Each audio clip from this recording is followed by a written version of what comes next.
Hello friend आशा करते हैं आप पेपर 2 की तैयारी पुरजोर तरीके से कर रहे होंगे क्योंकि एग्ज़ाम डेट काफ़ी नज़दीक आ चुका है और ऐसी स्थिति में एक सॉलिड स्ट्रैटेजी का होना आपके पास बहुत ही ज़रूरी है। आप बिना घबराए कैसे उस तरह के स्ट्रैटेजी पर काम कर सकते हैं, कैसे आप काम माइंडेडली आप प्रिपरेशन कर सकते हैं, इतनी कम समय का आप कैसे सदुपयोग अच्छी तरह से कर सकते हैं ताकि आप ज़्यादा से ज़्यादा अंक अर्जित कर सकें। इन्हीं बातों पर मैं काफ़ी संक्षिप्त में आपसे कुछ बातें शेयर करना चाहता हूँ। सबसे पहली बात है कि बहुत सारे ऐसे कैंडिडेट्स अभी भी है जो कि कंफर्ट जोन में खुद को रखे हुए हैं। कंफर्ट जोन में कहने का मतलब है कि वह लिख करके अभ्यास नहीं कर रहे हैं और बस वो सिर्फ और सिर्फ वीडियो लेक्चर्स पर फोकस किए हुए हैं। वो बस ज्ञान अर्जित कर रहे हैं, वो बस टेक्निक्स सीखने के पीछे लगे हुए हैं कि कैसे अनुवाद करना है, कैसे आपको निबंध लिखना है। फ्रेंड बहुत ही ज़रूरी हो जाता है हाथ को अभ्यस्त करना। ठीक है, इसके लिए आपको लिखना ही पड़ेगा। जब तक आप लिखेंगे नहीं तब तक आप खुद का विश्लेषण नहीं कर सकते, आप अपनी तैयारी का विश्लेषण नहीं कर सकते, आप अपनी तैयारी का स्तर का पता नहीं लगा सकते हैं। इसलिए जितने भी दिन आपके बचे हुए हैं, आपको पूरी तरह से यह कोशिश करना है कि आप लिखें, चाहे वो अनुवाद खंड हो चाहे आपका निबंध खंड हो, दोनों में आपको लिखना बहुत ही आवश्यक है। क्योंकि यदि आपका हाथ अभ्यस्त नहीं होगा तो एग्ज़ाम में लगभग आपको 1500 शब्द लिखने हैं और 1500 शब्द आप तभी 2 घंटे में लिख सकते हैं यदि आपका हाथ अभ्यस्त हो, आप पूरी तरह से अभ्यस्त हो मेंटली और फिजिकली। ठीक है, तब इस कारण से फ्रेंड अभ्यस्त होना बहुत ज़रूरी है, आपको लिखना बहुत ज़रूरी है और जो भी चीज़ें आप लिख रहे हैं उसका आपको सबसे पहले मूल्यांकन खुद से करना बहुत ज़रूरी है। क्योंकि आपको समझना है कि आप जो चीज़ लिख रहे हैं वो कितना अंक अर्जित करने के लायक है, आप कहाँ गलती कर रहे हैं और गलती करके आप क्या कुछ सीख पा रहे हैं कि नहीं सीख पा रहे हैं, कि क्या आप गलती कर रहे हैं और उसको इग्नोर करते हुए तो आगे नहीं बढ़ जा रहे हैं। अगर ऐसा है तब फिर तो मुश्किलें बार उस तरह की गलतियां होगी और आपको इस तरह से एग्ज़ाम में अच्छे मार्क्स का एक्सपेक्ट करना बेकार है। ठीक है, तो फ्रेंड जो भी आप लिख रहे हैं उसका आपको स्वमूल्यांकन करना बहुत ज़रूरी है, इंट्रोस्पेक्शन करना बहुत ज़रूरी है। आपका लेवल क्या है, आप किस तरह से आगे बढ़ रहे हैं, वो इंट्रोस्पेक्शन ज़रूर करिए। ठीक है, तीसरी जो महत्वपूर्ण बात है कि जो भी आप लिख रहे हैं उसका स्वमूल्यांकन करने के बाद आप किसी एक्सपर्ट से ज़रूर मूल्यांकन करवाएं। आपको समझ में आएगा कि आप कितने अंक लाने के लायक है, आपका जो आंसर्स है वो कितने अंक लाने के लायक है। इसके बाद फिर फ्रेंड जब आपका एग्ज़ाम काफ़ी नज़दीक आ जाता है, लगभग 7 दिन के करीब बचता है, तब ऐसी स्थिति में आपको फुल लेंथ मॉक्स पर फोकस करना है। ठीक है, फुल लेंथ मॉक्स पर आप फोकस करने पर आपका क्या होगा कि आप वो टाइम का मैनेजमेंट कर सकेंगे। ठीक है, बहुत सारे कैंडिडेट्स जिनके पास लिखने के लिए बहुत कुछ है, वो उनकी तैयारी बहुत अच्छी हो रखी है, लेकिन वो टाइम का मैनेजमेंट नहीं कर पाने के कारण से उनका चयन नहीं हो पाया क्योंकि उन्होंने कम अंक अर्जित किया, लिख ही नहीं पाया। दूसरी क्या बात है कि आप यदि फुल लेंथ मॉक्स लेते हैं तब आप क्या करेंगे, इससे कि वर्ड मैनेजमेंट भी आप कर सकेंगे। ठीक है, कि कितने शब्द आपको लिखने हैं, आपको वर्ड जो भी वर्ड्स लिख रहे हैं, जो भी आप लेख लिख रहे हैं उसमें आपको वर्ड्स के परिमाण के बारे में आपको अच्छी तरह से जानकारी मिल जाएगी, आपको एक गेसिंग कैपेसिटी आपको प्राप्त होगा। इसलिए फ्रेंड ये जो कि प्रैक्टिकल पेपर है इस कारण से आपको अभ्यास करना ज़रूरी है। ठीक है, ये आपको याद रखना है। दूसरा फ्रेंड आपको थोड़ा सा सेलेक्टिव होना है। सेलेक्टिव कैसे हो सकते हैं फ्रेंड, आप कम समय में सभी चीज़ों को आप नहीं पढ़ सकते हैं, सभी चीज़ों के बारे में आप जानकारी नहीं हासिल कर सकते हैं, आपको थोड़ा सा सेलेक्टिव होना है। ठीक है, आपको कुछ विशेष तरह के हाईली इम्पॉर्टेंट, स्पेशली वो क्या है, एसेस पर मैं बात कर रहा हूँ, ऐसे खंड पर मैं बात कर रहा हूँ कि आपको थोड़ा सा सेलेक्टिव होना है। आप कम समय में ज़्यादा से ज़्यादा आप ऐसे नहीं कर सकते हैं क्योंकि आपको पढ़ना ही नहीं है, आपको समझना भी, आपको लिखना है। ठीक है, लिखने के बाद आपको मूल्यांकन भी करना है। ठीक है, और करवाना भी है। तो ऐसी स्थिति में आपको क्या करना है कि थोड़ा सा सेलेक्टिव होना है। सेलेक्टिव होने के लिए आपको कुछ ऐसे टॉपिक्स पर ज़्यादा फोकस करना है। और कैसे ऐसे टॉपिक्स आपको प्राप्त होंगे, मैंने निबंध खंड से संबंधित कई सारे वीडियो सेशंस लिया है। ठीक है, आप कोई अन्य एक्सपर्ट का भी वीडियो सेशन को थोड़ा सा देख लें, लेकिन ज़्यादा टाइम उसमें आप वेस्ट नहीं करेंगे। ठीक है, आपको कुछ ऐसे टॉपिक्स को हाथ में रखना है, उसमें से 20 से 25 ऐसे टॉपिक्स को सबसे पहले उसका टारगेट ले लेना है कि 20 से 25 टॉपिक्स जितने भी बचे हुए समय है, उस बचे हुए समय में 20 से 25 टॉपिक्स आपको अच्छी तरह से कर लेना है और लिख करके अभ्यास कर लेना है।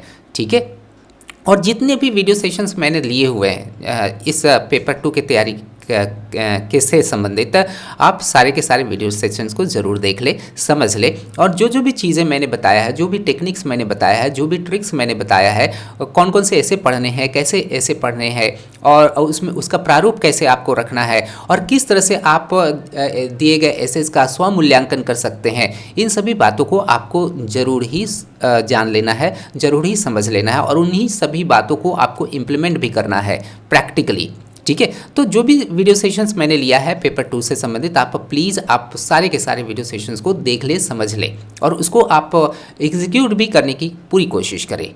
ओके, अब फ्रेंड हम लोग उस अनुच्छेद को लेकर के चलते हैं जिसका हमें अनुवाद करना है। जैसा कि आप स्क्रीन पर देख पा रहे हैं कि अनुवाद हिंदी में है, इसका हमें अंग्रेजी में अनुवाद करना है, और यही थोड़ा सा डिफ़िकल्ट भी होता है हिंदी से अंग्रेजी अनुवाद करने पे, क्योंकि यदि हम लोगों को अंग्रेजी पर्याय दिए गए सोर्स लैंग्वेज के वर्ड का नहीं मिलता है, तब हम लोगों को ऐसी स्थिति में काफ़ी अनईजी फील होता है कि उस तरह के वर्ड का हम यूज़ कैसे करेंगे। तो ऐसी स्थिति में ऑब्वियसली भावानुवाद ही एक मात्र विकल्प रह जाता है।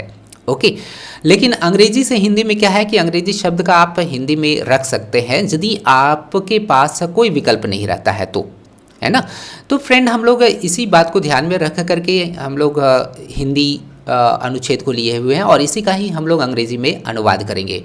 अनुवाद करने के क्रम में जो भी डिफ़िकल्ट वर्ड्स होंगे, किस तरह का नेचर का है, किस तरह से हम लोग शब्दों को वाक्यों में रखेंगे, टारगेट लैंग्वेज के वाक्यों में रखेंगे, सारी चीज़ों के बारे में हम लोग काफ़ी डिटेल में डिस्कस करेंगे, ताकि आप एक एक चीज़ को समझें, एक एक टेक्निक को समझें कि मैं किस तरह से अनुवाद कर रहा हूँ, लिख करके मैं अनुवाद किस तरह से कर रहा हूँ, आपको जानना है, समझना है। इसीलिए क्या है कि शुरू से लेकर के अंत तक ज़रूर देखिएगा, चाहे वीडियो जितना भी ज़्यादा लंबा क्यों ना हो जाए। इससे आपको टेक्निक समझ में आएगा, इससे आपको ट्रिक समझ में आएगा, और उन्हीं ट्रिक्स का आपको फॉलो करते हुए दिए गए अनुच्छेद का अनुवाद करना है।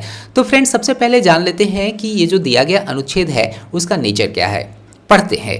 भारतीय संविधान समानता का पक्षधर है, किंतु भारतीय समाज आर्थिक और सामाजिक स्तर पर गहरी खाई लिए है। समाज का मुट्ठी भर हिस्सा है वह जिसके पास बहुत है, और समाज का एक बड़ा हिस्सा वह है जिसके पास न तो कुछ तन ढकने के वस्त्र है और न दोनों जून भोजन उपलब्ध है। फ्रेंड ये जो पैसेज है इसका नेचर के बारे में हम लोग यह कह सकते हैं कि यह एक सामान्य सा पैसेज है। ठीक है, इसमें ये कोई टेक्निकल यह पैसेज नहीं है। टेक्निकल पैसेज कहने का मतलब कि क्या यह भूगोल पर आधारित है, क्या यह विज्ञान पर आधारित है, क्या यह वाणिज्य पर आधारित है, ऐसा कुछ नहीं है। यह बस आम लोगों के द्वारा यूज़ किया जाने वाला इस तरह का पैसेज है। इसलिए इसमें ज़्यादा आपको टेंशन लेने की आवश्यकता नहीं है ना। और जो अब बात उठती है कि जो वर्ड्स इसमें यूज़ हुए हैं उन सारे वर्ड्स का अंग्रेजी पर्याय क्या होना चाहिए, तो हम लोग देख लेते हैं, पढ़ लेते हैं, समझ लेते हैं कि दिए गए कुछ हिंदी शब्द का अंग्रेजी पर्याय आप कैसे दे सकते हैं। एक एक करके हम लोग पढ़ते हैं और वैसे शब्द को चुनते चले जाते हैं और उसका अंग्रेजी पर्याय भी लेते चले जाते हैं। पहला सेंटेंस क्या है? भारतीय संविधान समानता का पक्षधर है। भारतीय संविधान ऑलरेडी आप जान रहे हैं, समानता के लिए इक्वलिटी वर्ड का यूज़ करेंगे, पक्षधर के लिए हम लोग यूज़ करेंगे सपोर्टर का। ठीक है, दूसरा सेंटेंस हम लोग पढ़ते हैं, किंतु भारतीय समाज आर्थिक और सामाजिक। आर्थिक के लिए फ्रेंड आप इकोनॉमिकल वर्ड का आप यूज़ नहीं कर सकते हैं, आप इकोनॉमिक वर्ड का आप यूज़ करिए। ठीक है, और सामाजिक के लिए ऑब्वियसली आप जानते हैं सोशल होता है। स्तर के लिए हम लोग लेवल या हम लोग स्फेयर का यूज़ कर सकते हैं, SPHERE स्फेयर का यूज़ कर सकते हैं। हालांकि हम लोग जब टारगेट लैंग्वेज में इसका अनुवाद करना शुरू करेंगे तब हम लोग जानेंगे कि कौन सा वर्ड सबसे ज़्यादा एप्रोप्रिएट वहाँ पर होगा। ठीक है, इसके बाद फ्रेंड हम लोग देख पा रहे हैं गहरी खाई। जैसा कि फ्रेंड हमने बताया कि ये जो पैसेज है ये कोई टेक्निकल विषय वस्तु पर आधारित नहीं है, ये कोई ज्योग्राफी से संबंधित यह अनुच्छेद नहीं है जिसमें हम लोग खाई के लिए हम लोग लगा देंगे, क्लिफ लगा देंगे या डिच लगा देंगे, नहीं तो फिर पिट लगा देंगे, है ना, या अबिस लगा देंगे। ठीक है, इस तरह का हम लोग यहाँ यूज़ नहीं करेंगे।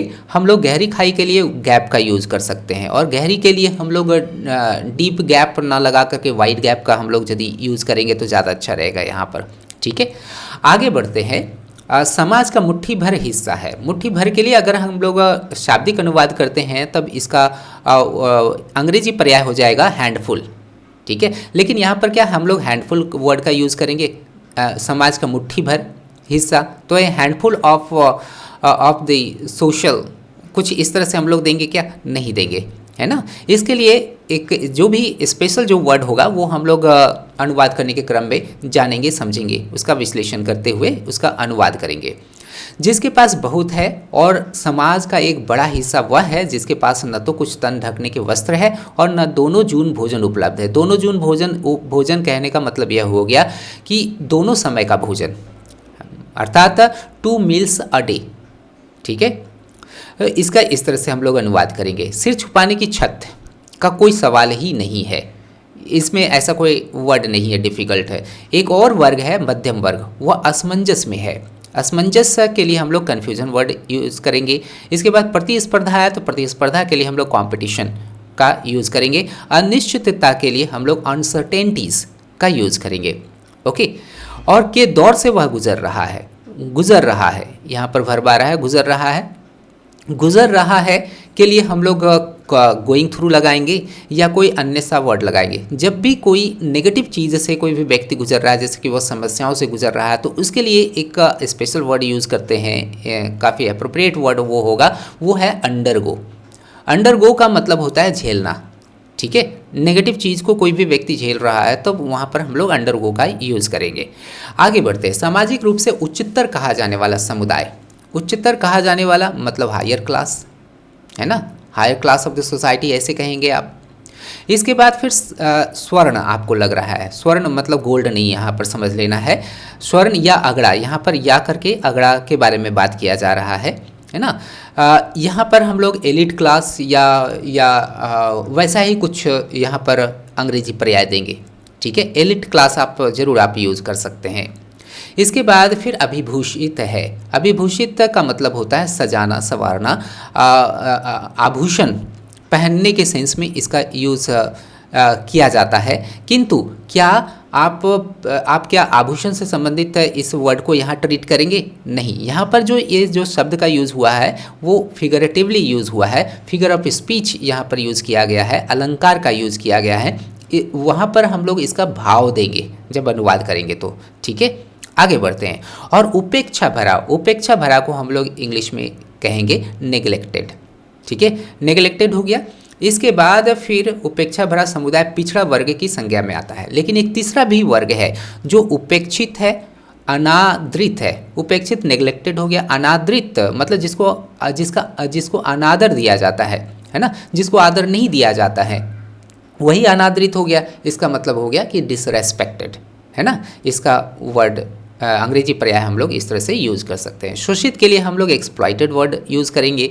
ठीक है, आगे देखते हैं। अंत्यज, अंत्यज फ्रेंड, इसके लिए हम लोग अनटचेबल वर्ड यूज़ करिए, नहीं तो फिर आप इसका अबैंडन्ड यूज़ करिए, मतलब जिसको त्यागा गया है, जिसके बारे में कोई सोचता नहीं है, जिसको दूर ही लोग रखते हैं, तो ऐसे को हम लोग अंत्यज कहते हैं। अबैंडन्ड वर्ड यूज़ करिए, अनटचेबल वर्ड यूज़ करिए, फॉरसेकन वर्ड यूज़ कर सकते हैं। ठीक है, आगे देखते हैं। वह दलित वर्ग है। दलित के लिए हम लोग कौन सा वर्ड यूज़ करेंगे? दलित वर्ग के लिए दलित ही आप यूज़ कर सकते हैं, नहीं तो फिर आप इसको वंचित के लिए हम लोग अंडर प्रिविलेज्ड का यूज़ कर सकते हैं। ठीक है, या अनप्रिविलेज्ड वर्ड का यूज़ कर सकते हैं। अनुसूचित वर्ग के लिए शेड्यूल्ड क्लास आप यूज़ कर सकते हैं। ठीक है, आगे देखते हैं। संविधान सभा में, संविधान सभा के लिए कॉन्स्टिट्यूएंट असेंबली यूज़ करेंगे। ठीक है, सबको इस बात पर सबको शिक्षा और रोजगार के समान अवसर उपलब्ध कराए जाने की बात हुई। सबको समानता का हक दिया गया और इस बात पर भी बहस हुई कि आरक्षण की व्यवस्था लागू हो कि नहीं। मत वैभिन्न रहा है। मत वैभिन्न मतलब डिफरेंसेस इन ओपिनियन आप कहेंगे, या डिफरेंस इन ओपिनियन आप कहेंगे, मत को इंग्लिश में ओपिनियन कहेंगे। ठीक है। संविधान समिति, वही हुआ संविधान समिति, मतलब कॉन्स्टिट्यूशनल असेंबली आप कहेंगे, कॉन्स्टिट्यूशनल कमिटी आप कहेंगे यहाँ पर, है ना। यहाँ पर सभा है तो असेंबली हो गया, यहाँ समिति है तो कमिटी आप कह सकते हैं। ठीक है। अब देखते हैं, किंतु एक बात अवश्य हुई है कि संविधान में इस बात की व्यवस्था कर दी गई कि राज्य सरकारें सरकारी सेवाओं में आरक्षण लागू कर सकेगी। इस तरह से फ्रेंड हम लोगों ने क्या किया, इसका नेचर समझ लिया और जो भी डिफ़िकल्ट वर्ड्स हो सकते थे उस पर हम लोगों ने एक विहंगम दृष्टि डाल दिया, है ना। क्या हुआ, अब माइंड क्या हुआ कि रेडी हो गया इसको बनाने के लिए। ठीक है फ्रेंड, जो 30 मिनट्स का टाइम आपको मिल रहा है, 30 मिनट्स में यदि आप 5 मिनट यदि इन्वेस्ट कर देते हैं, वेस्ट नहीं, इन्वेस्ट यदि कर देते हैं इन तमाम तरह की चीज़ों को जानने में समझने में, तब आप 20 मिनट लगे, है ना, 20 मिनट के करीब आपको लगेगा, या हो सकता है इससे भी कम समय लगेगा, आप अनुच्छेद का अनुवाद काफ़ी आसानी से कर पाएंगे। नहीं तो फिर क्या होगा कि आप हड़बड़ाहट में आप जैसे ही देखें अनुच्छेद को, बस आप शब्द अनुवाद करने में लग गए, या आप अचानक लगना शुरू कर दिए ये सोच करके कि मेरा समय निकला जा रहा है, बहुत ही कम समय है। अब जितना ज़्यादा आप हड़बड़ाइएगा उतना ज़्यादा आपका गड़बड़ भी होगा एग्ज़ाम में। इसलिए काफ़ी कामली एंड कंपोजिटली आपको एग्ज़ाम के पेपर्स देने हैं। ठीक है। अब फ्रेंड हम लोग क्या करते हैं, अनुवाद पर फोकस करते हैं। क्या है पहला सेंटेंस, भारतीय संविधान समानता का पक्षधर है। ठीक है। क्या फ्रेंड इस सेंटेंस में कोई एक्शन वर्ब है, एक्शन वर्ब जिससे काम का बोध होता है। यहाँ पर कोई भी ऐसा वर्ड नहीं है जिससे कि किसी भी तरह का एक्शन का बोध होता है, लेकिन यहाँ पर एक वर्ब है। यह क्या है, ऑक्सिलरी वर्ब है, अंग्रेजी में हम लोग इसे कहेंगे ऑक्सिलरी वर्ब है से आप क्वेश्चन करें, कौन है, कौन है ना, भारतीय संविधान, ये हमारा सब्जेक्ट निकल करके आया। भारतीय संविधान है क्या, पक्षधर है। ठीक है। भारतीय संविधान पक्षधर है क्या चीज़ का, समानता का पक्षधर है ना। तब इसमें हमको सब्जेक्ट ये निकल करके आया, वर्ब हमारा ये निकला, है ना। इसके बाद हम लोग कौन कौन से वर्ड का यूज़ कर सकते हैं इसके बारे में आपको जानना है। ठीक है। सब्जेक्ट के बाद आप वर्ब लगाएंगे, वर्ब के बाद क्या है कि ऑब्जेक्ट अगर रहेगा तो ऑब्जेक्ट लगाएंगे, है ना। लेकिन यहाँ पर आपका इज़ आ रहा है तो इसके बाद हम लोग कौन कौन सी चीज़ों को रख सकते हैं, आपको स्ट्रक्चर पर आधारित वाक्यों को पढ़ने की आवश्यकता है। मान लिया जाए कि कोई ऑक्सिलरी इज एम आर वॉज वर रहे हैं तो इसके बाद आप एडजेक्टिव लगा सकते हैं, है ना। इसके बाद आप नाउन फ्रेज लगा सकते हैं। ठीक है। इसके बाद आप वर्ब का थर्ड फॉर्म लगा सकते हैं, इसके बाद फिर आप वर्ब का फोर्थ फॉर्म भी लगा सकते हैं, इसके बाद फिर आप इन्फिनेटिव भी लगा सकते हैं। ठीक है। तो इतने सारे तरह के स्ट्रक्चर्स ऑक्सिलरी के बाद जो वर्ब का बी कहलाता है, बी कैटेगरी, इसके बाद इतनी सारी चीज़ों का आप यूज कर सकते हैं। ठीक है फ्रेंड, अब चलते हैं, इतना विश्लेषण करने के बाद इसका ट्रांसलेशन करते हैं। भारतीय संविधान ये हमारा सब्जेक्ट है तो सबसे पहले सब्जेक्ट को रखेंगे, है ना, द इंडियन कॉन्स्टिट्यूशन। ठीक है। द इंडियन कॉन्स्टिट्यूशन हो गया। अब क्या है वर्ब लगाना है तो इज लगाएंगे, ये सिंगुलर है इस कारण से, है ना, इज लगाएंगे। और सपोर्टर है, इज द सपोर्टर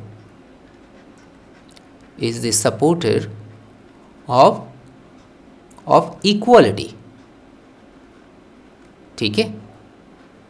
इस तरह से ये पहला सेंटेंस का ट्रांसलेशन बन गया, है ना।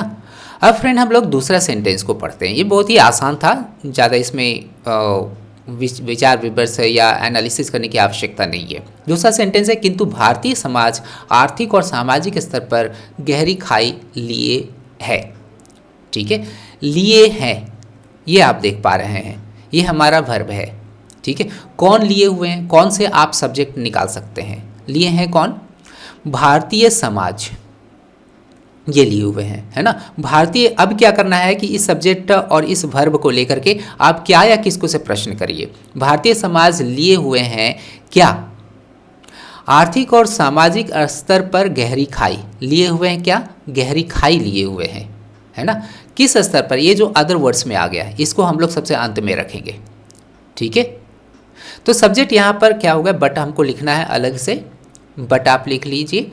इसके बाद भारतीय समाज है, द इंडियन सोसाइटी लगा दीजिए, द इंडियन सोसाइटी, है ना।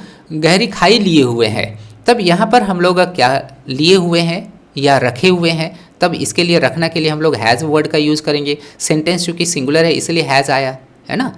The Indian society has a, और जब हम लोग शब्दों का विश्लेषण कर रहे थे तो उसमें हम लोगों ने यह पाया कि इसके लिए हम लोगों को वाइड गैप का यूज करना है। The Indian society has a wide gap, ठीक है, हैज़ अ वाइड गैप।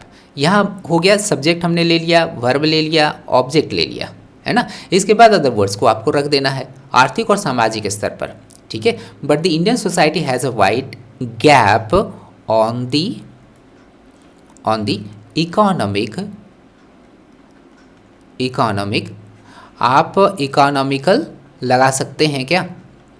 एकदम नहीं लगा सकते हैं, ये गलत हो जाएगा। इकोनॉमिकल का मतलब हो जाता है मितव्ययी, कम खर्च करने वाला, थ्रिफ्टी, ठीक है, ये नहीं हो सकता है। अगर आप इस वर्ड के बारे में सोच रहे हैं तो आप गलती कर रहे हैं, ठीक है। इकोनॉमिक का मतलब ही होता है आर्थिक, ये पैसे से संबंधित होता है, ठीक है। ऑन द इकोनॉमिक एंड सामाजिक स्तर पर एंड सोशल लेवल्स आप कह सकते हैं। मेरे ख्याल से आप ज़्यादा अच्छा रहेगा कि आप स्फीयर्स का यूज़ करें, ठीक है, on the economic and social spheres.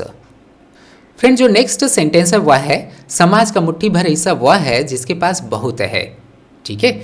यहाँ पर है आ रहा है ना, समाज का मुट्ठी भर हिस्सा है वह जिसके पास बहुत है। समाज का मुट्ठी भर हिस्सा के लिए हम लोग ट्रांसलेशन क्या करेंगे? मुट्ठी भर के लिए क्या हैंडफुल लगाएंगे? नहीं, समाज का एक छोटा सा हिस्सा आप यहाँ पर ऐसे कहिए, ठीक है। तब क्या कहेंगे यहाँ पर भाव देते हुए, a small chunk of the society is that आया, वह है जिसके पास बहुत है, दैट विच। यहाँ पर देखिएगा फ्रेंड, हु मत लगा दीजिएगा क्योंकि यह स्मॉल चंक की बात कर रहा है। सब्जेक्ट कौन है? A small chunk of the society. इसमें से भी जो मेन चीज़ को उठाना है, जिसके अनुसार आप रिलेटिव प्रोनाउन को चुनेंगे, वो आपका विच होगा। यहाँ पर आदमी नहीं है, इस कारण से हु का शब्द का यूज़ नहीं कर सकते हैं, ठीक है। A small chunk of the society is that which possesses, या आप हैज़ कह सकते हैं, which has a lot, जिनके पास बहुत है, ठीक है। ये जो possesses है, possesses का सब्जेक्ट which हो गया, और which किसके अनुसार बदल रहा है? इसके अनुसार बदल रहा है। ये सिंगुलर है, इस कारण से ये सिंगुलर वर्ब का यूज़ यहाँ पर किया गया है। आप प्रोनाउन चैप्टर में पेपर 1 की तैयारी करने के दरमियान में पढ़े ही होंगे, ठीक है। और समाज का एक बहुत बड़ा हिस्सा वह है। इसके बाद आगे बढ़ेंगे, and a big chunk,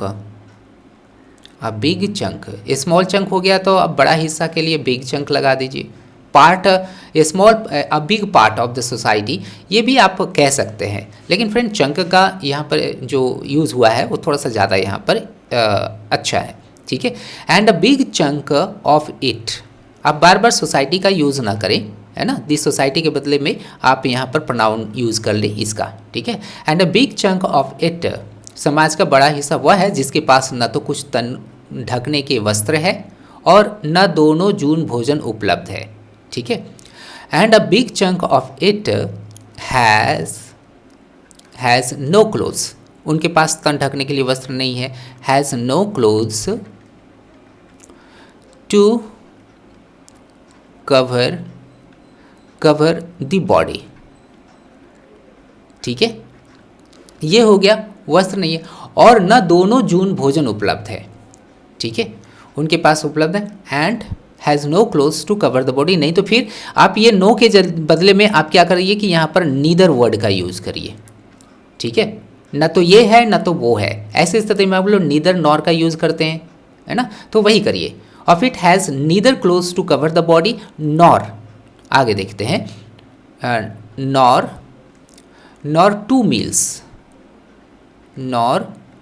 2 meals a day। ठीक है, ना तो 2 जून का भोजन ही उनके पास है, उपलब्ध है। ठीक है, यहाँ तक हम लोगों ने कर लिया। सिर छुपाने की छत का कोई सवाल ही नहीं है। यहाँ पर आगे बढ़ेंगे। देयर इज़ नो क्वेश्चन, ये बहुत सिंपल सा है। There is no question of any roof to over its head. आप ऐसे सीधा सीधी करेंगे, ओवर इट्स हेड। ठीक है, उस क्लास के बारे में कहा जा रहा है, उस चंक ऑफ द सोसाइटी के बारे में कहा जा रहा है। ठीक है, ओवर इट्स हेड। इसके बाद फ्रेंड हम लोग आगे बढ़ते हैं। आगे क्या है, एक और वर्ग है, मध्यम वर्ग। एक और वर्ग है ना। आप इसके लिए देयर से स्टार्ट करिए। जैसे आप बनाए होंगे कि एक राजा था, देयर वॉज ए किंग, है ना। तो एक वर्ग है, तब देयर इज़ अ क्लास। एक और वर्ग है, there is one more class. आप कह दीजिए there is one more class. वो क्लास कौन सा है, मध्यम वर्ग, मिडिल क्लास। ठीक है, मिडिल क्लास। ऐसे आप चलिए, है ना। वह असमंजस में है ना। क्या यहाँ पर वह के लिए हम लोग ईट लगा देंगे? नहीं, ये जो क्लास है, जो यहाँ पर आप लगाइए। अंग्रेजी से में अनुवाद यदि कर रहे हैं तो अंग्रेजी के नियमों को आप फॉलो करिएगा। जब हिंदी आप लिख रहे हैं तो हिंदी के नियमों को फॉलो करिएगा, है ना। There is one more class, और class middle class, which, who नहीं लगाइएगा। ठीक है, विच, ये वो जो क्या है, असमंजस में है। Which is in confusion. ठीक है, which is in confusion. And, यहाँ पर एंड आप लगाइएगा, प्रतिस्पर्धा में है ना। यहाँ पर देखिएगा, यहाँ पर नॉन एक्शनल वर्ब है। ठीक है, लेकिन इधर अनिश्चितता के लिए एक एक्शन वर्ब यहाँ पर यूज़ हो रहा है, गुजर रहा है ना। तो इस कारण से हम लोगों ने हम लोगों को करना क्या है कि ये जो कन्फ्यूज़न है और ये जो प्रतिस्पर्धा में है, ये दोनों को साथ में लेकर के चलना है। इस कारण से हम लोग यहाँ पर हिंदी सेंटेंस के भाव को देखते हुए आगे बढ़ेंगे। Which is in confusion and in competition.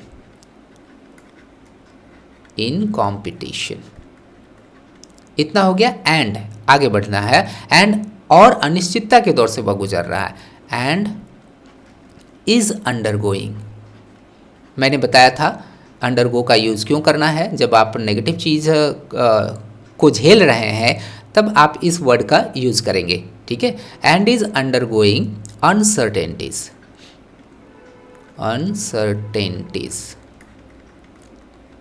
ठीक है, तो इसका ट्रांसलेशन हम लोगों ने इस तरह से कर लिया। आगे देखते हैं। आगे का जो सेंटेंस है वह है, सामाजिक रूप से उच्चतर कहा जाने वाला समुदाय, है ना। समुदाय स्वर्ण या अगड़ा की संज्ञा से अभिभूषित है। फ्रेंड, यहाँ पर आपको कहा जाने वाला की बात किया जा रहा है। कौन कहता है, यह चीज़ स्पष्ट नहीं है। यहाँ सब्जेक्ट स्पष्ट नहीं है, तो इसका यह मतलब हुआ कि सेंटेंस को हमें पैसिव वॉइस में रखना है। ठीक है, पैसिव वॉइस में आपको कैसे रखना है, चलते हैं उसी पर हम लोग बात करते हैं। ठीक है, दी सोशली हायर क्लास क्या है, समुदाय। ये यहाँ पर हम लोग देख पा रहे सामाजिक रूप से उच्चतर कहा जाने वाला समुदाय, है ना। इसके लिए हम लोग जो ट्रांसलेशन करेंगे, क्योंकि यही सब्जेक्ट बन रहा है, अभिभूषित है कौन, सामाजिक रूप से उच्चतर कहा जाने वाला समुदाय। ठीक है, तब इसका हम लोग ट्रांसलेशन करेंगे कि the higher class, the higher class of the society, the higher class of the society, है ना। उच्चतर कहा जाने वाला। अब कहिएगा कि ये कहा जाने वाला कहाँ चला गया, है ना। तब ऐसा आप कर सकते हैं कि ये जो है ना, इसकी यहाँ पर आप लगा दीजिए the so called higher class of the society, है ना। यहाँ से यहाँ तक अब ट्रांसलेशन हो गया। स्वर्ण या अगड़ा की संज्ञा से अभिभूषित होता है, इज एंटाइटल्ड, है ना। इज एंटाइटल्ड, यहाँ अभिभूषित के लिए एंटाइटल्ड वर्ड का यूज करिए। उसको जो है ना टाइटल दिया जाता है गर्व से, यहाँ पर अभिभूषित पॉजिटिवली इसका यूज किया गया है ना। और यहाँ पर भी हम लोग उसी तरह से एक पॉजिटिव वर्ड का यूज कर रहे हैं, ठीक है। इज एंटाइटल्ड विथ अगड़ा की संज्ञा या स्वर्ण की संज्ञा उसको दिया जाता है। Is entitled with elite class, with an elite class, ऐसे आप कहिए, विथ एन एलिट क्लास, अगड़ा यही कहलाएगा, ठीक है। और इसके बाद फिर आप देखिए और लगा करके आगे बढ़ा गया है हिंदी अनुच्छेद में, और उपेक्षा भरा समुदाय एंड द नेग्लेक्टेड, उपेक्षा भरा मतलब नेग्लेक्टेड हो गया, एंड द नेग्लेक्टेड क्लास या नेग्लेक्टेड वन, यहाँ क्लास का ऑलरेडी यूज हो गया है, तब इसके लिए हम लोग एक प्रोनाउन का यूज करेंगे, ठीक है। एंड द नेग्लेक्टेड वन, है ना, पिछड़ा, यहाँ पर उपेक्षा भरा समुदाय पिछड़ा वर्ग की संज्ञा में आता है। And the neglected one comes under, यहाँ पर फॉल्स अंडर भी लगा सकते हैं, नहीं तो कम्स अंडर लगाइए आप, ठीक है, comes under the backward class, okay.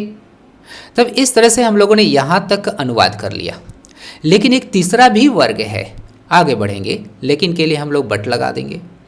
But a third category, आप ऐसे चलिए, a third category is also there, a third category is also there, है ना।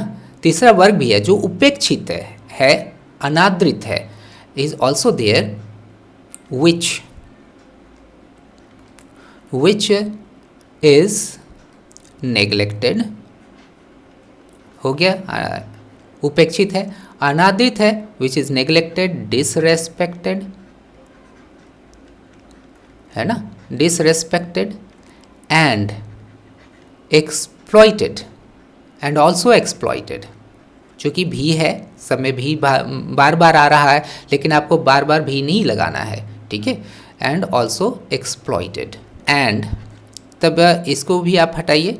एंड अंत्यज, अंत्यज के लिए हम लोग क्या अबैंडन का यूज कर सकते हैं, अनटचेबल का यूज कर सकते हैं, ठीक है, फॉरसेकन का यूज कर सकते हैं। एंड फॉरसेकन या abandoned as well, abandoned as well, ठीक है। इस ऑल्सो या एज वेल को हम लोग यहाँ पर रख रहे हैं, ठीक है। तो फ्रेंड यहाँ तक हम लोगों ने ऑलरेडी कर लिया। वह दलित वर्ग या अनुसूचित वर्ग की श्रेणी से संबोधित हो रहा है ना। यहाँ पर एज वेल इसको क्या है कि ये जो पिछड़ा अनादृत है, अंत्यज है, इसको कहा जा रहा है, पुकारा जा रहा है, संबोधित किया जा रहा है के लिए हम लोग एड्रेस वर्ड का यूज़ नहीं करेंगे, है ना। एज वेल कॉल्ड आप कह करके आगे बढ़ेंगे, कॉल्ड दलित, कॉल्ड दलित कहिए, या आप इसको कह सकते हैं अंडर प्रिविलेज कह सकते हैं, और शेड्यूल्ड, है ना, अनुसूचित के लिए शेड्यूल्ड आप यूज कर दीजिए, और शेड्यूल्ड क्लास और कैटेगरी, ठीक है। तो इस तरह से आपका यहाँ तक ट्रांसलेशन बन गया।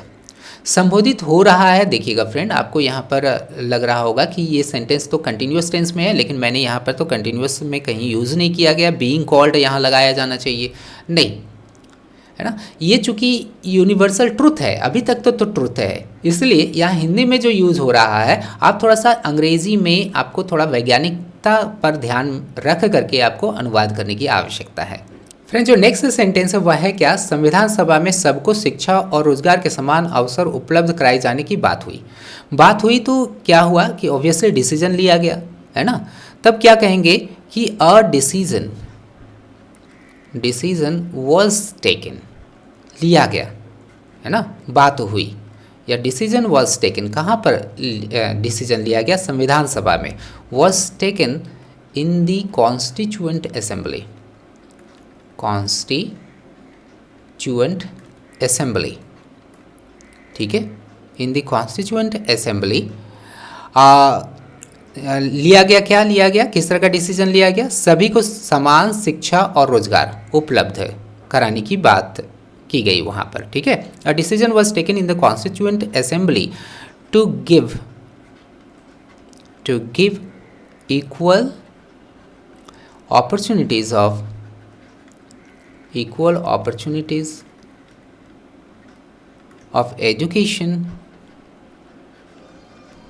education and employment। इस तरह से इसका अनुवाद हो गया, ठीक है। इसे बस सबको समानता का हक दिया गया, ये भी पैसिव वॉइस में है ना। तो all were given the right to equality, इस तरह से हम लोग इसका अनुवाद करेंगे, है ना। ऑल वर पास्ट में है, इस कारण से वर लगाएंगे। All were given the right to equality, the right to equality, right के साथ प्रीपोजिशन टू आता है, ठीक है। यहाँ ऑफ लगा देंगे तो गलत हो जाएगा, okay. All were given the right to equality. और है आगे देखिए, एंड इस बात पर भी बहस हुई। एंड अब यहाँ पर हम लोग एक इस बात पर भी बहस हुई कि आरक्षण व्यवस्था लागू हो कि नहीं, है ना। And it was also discussed, बात हुई। It was also discussed whether, है ना, लागू हो कि नहीं। जहाँ हो कि नहीं हो वहाँ पर हम लोग वेदर के बारे में ज़रूर सोचेंगे, ठीक है। आरक्षण की व्यवस्था लागू हो कि नहीं हो, whether the provision of reservation, whether the provision of reservations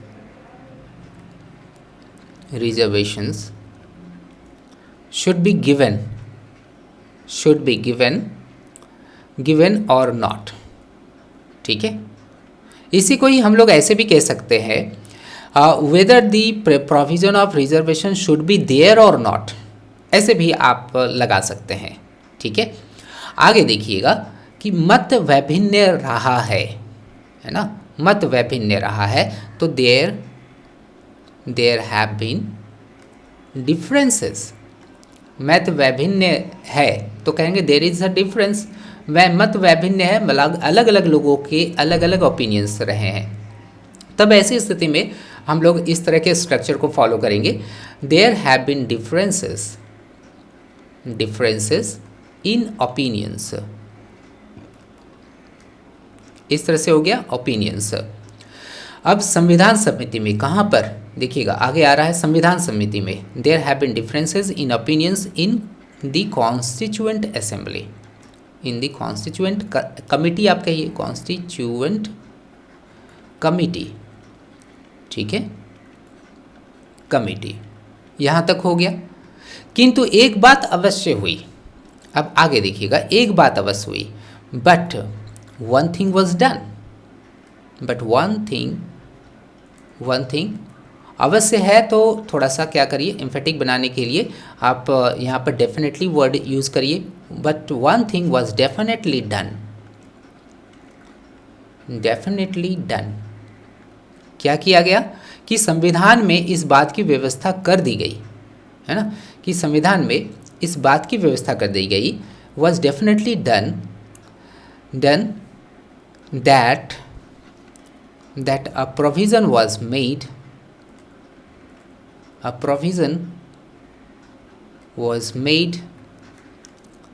in the constitution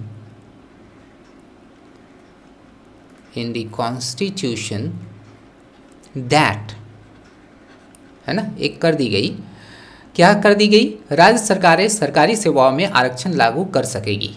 that the state governments